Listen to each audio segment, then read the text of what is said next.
Welcome back to EDU in 90. Tim here for our last episode of Season 7 and of 2020. As we close out the calendar year, there are lots of updates to share. So stick around for news on Google Meet, resources for culturally responsive classrooms, and much more. Let's get to it.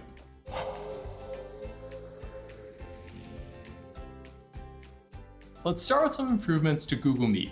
In order to limit interruptions during calls, meeting organizers can now accept or reject all pending knocks at once in bulk. And to make lessons more interactive, we've launched a hand-raising feature to help educators identify students who might need help or have a pressing question without interrupting the flow of a lesson. Also, students and educators can now customize their backgrounds to feel more comfortable while in video meetings from homes, libraries, or other locations. Get all the details in the links below. And while we're discussing Google Meet, G Suite Enterprise for Education customers now have the ability for live stream hosts and meeting attendees to see a count of the total number of live stream participants when joining via Meet on the web. And based on your feedback, attendance reports will now include data on live streaming viewers in a separate tab. Live stream data will include total viewer count and viewers over the course of the live stream. And to wrap up our Google Meet updates, the product guide has been updated with new educator-created resources. Through the expertise of our educator community, we've curated videos on using new features in the Teacher's Lounge section of the guide. Check it out in the links below.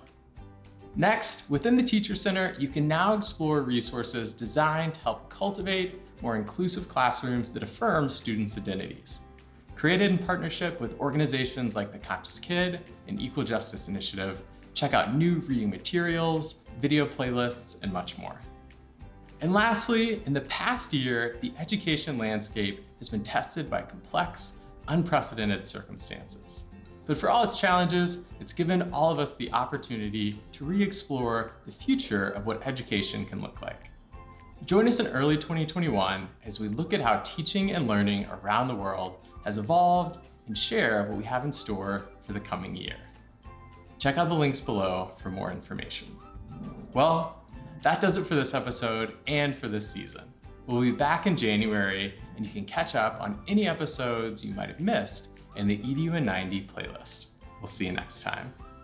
Docs is one of the most popular Google tools used by schools. Check out our last episode to hear all about recent improvements and product functionality.